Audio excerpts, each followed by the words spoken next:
Ik ben Jess, de zangeres. Maar mag ik mezelf eigenlijk wel zo noemen? Of ben je dat pas als je veel op het podium staat, muziek hebt gestudeerd en misschien zelfs je geld ermee verdient? Ik neem jullie mee op muzikale tour, langs verschillende muzikanten.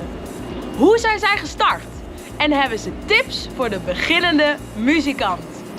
Welkom bij JESS ONTOUR!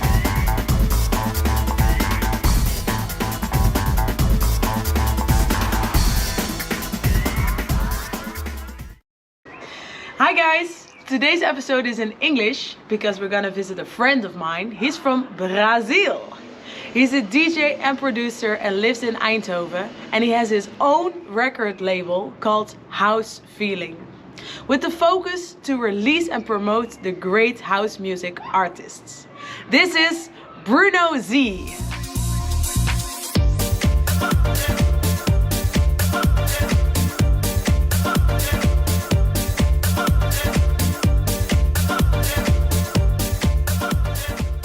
So we're in the home studio of Bruno Z, and this guy was born in Brazil. Did your music passion start in Brazil? Yes, long time ago actually. So when I had 7 years old, I saw my cousin playing piano. I fell in love. Then I was the piano of the playing music? piano. Yeah, okay. And I was buzzing my parents put in a lesson. So then that's how everything started, right? So you started as a pianist? Yeah, I started having keyboard lessons. Yeah. Then I moved to piano. So I played like having really lessons from 8 to 18 years old for 10 years. But then I always loved technology, always into technology. And then when I got my first laptop, I would start to like playing around with some softwares to try to make my own music. Do you still remember your first gig as a DJ? Yeah, well, it's different, like, because you have the gigs that you're playing in friends' party, right? But then when I got invited to play, not paid gig, yeah, I went. It was such a horrible club, you know, such a weird kind of people. I don't know, it was like a cheap, bad neighborhood or something like that. But then they gave the chance to play and.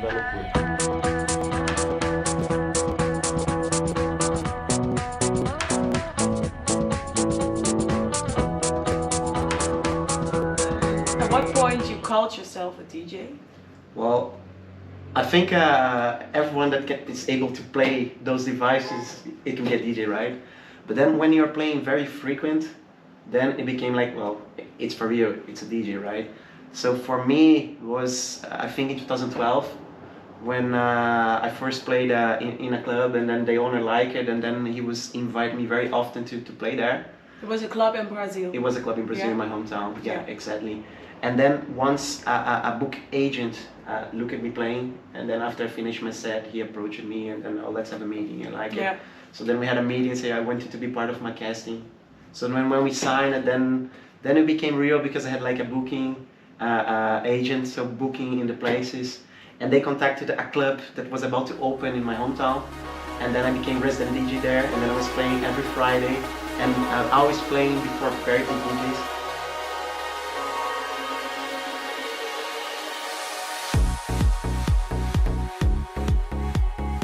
So the agency, they got you on in this big club? Yeah, exactly. Yeah, yeah. Exactly. So they arranged. Yeah. And then it was fun, because then I was always playing for big names. So what kind of names? Romeo Blanco, Dimitri Vegas like Mike. It was Julie McKnight, which is the vocalist from David Guetta.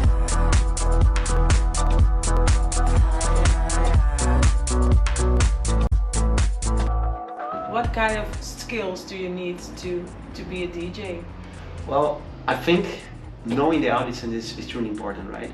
And second is like what kind of DJ you want to be, right? Like so I think having your identity, your DNA, that's also important, because that's what will people reach you to book you. You have to be active in the socials, right? Yeah. So make sure if you play a lot, record your sets, upload them, put on social medias, have different channels, Instagram, YouTube, and show your face. Go to the other event organizers, introduce yourself, show your presence, support them. Don't be ashamed to like them. Don't treat it competitors, you know. But then it's like someone that eventually tomorrow might be asking you to play also, you know. Yeah. So you have to be very active. Yeah.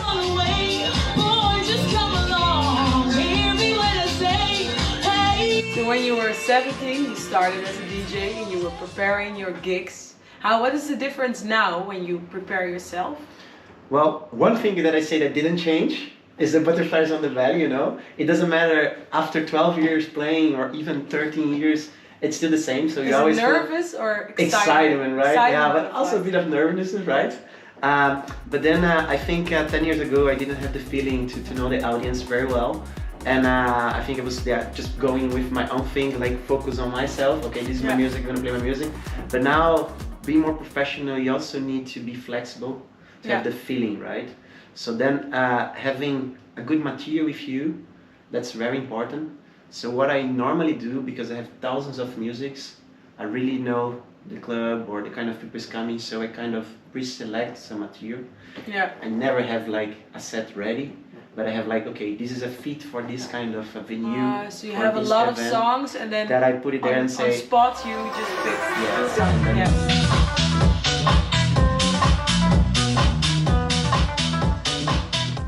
So a few months ago we released a song together. It's called Awake. So now here we are and we have this first song. Maybe we're just gonna do it here again, right now. Sure. Let's do it. Awake, don't close your eyes, don't turn around. We'll make sparkles till the sun goes down. Don't fake, feel your feet against the ground. Go on, go on. Awake, don't close your eyes, don't turn around. We'll make sparkles till the sun goes down. Don't fake, feel your feet against the ground. Go on, go on. Awake. Woo!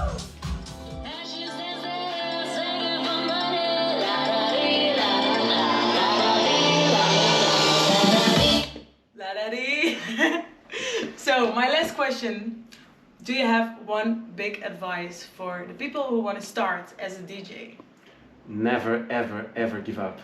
Consistency. Keep on doing, keep on doing it. It's hard, but you will get there. Eventually Nice. you will get there. Nice. Okay, thank you, man. You're so welcome. never Okay. ever give up. Just do it, and start making music. Thanks for the music. Thanks for the dance moves and everything. It was really nice, and see you soon. See you soon.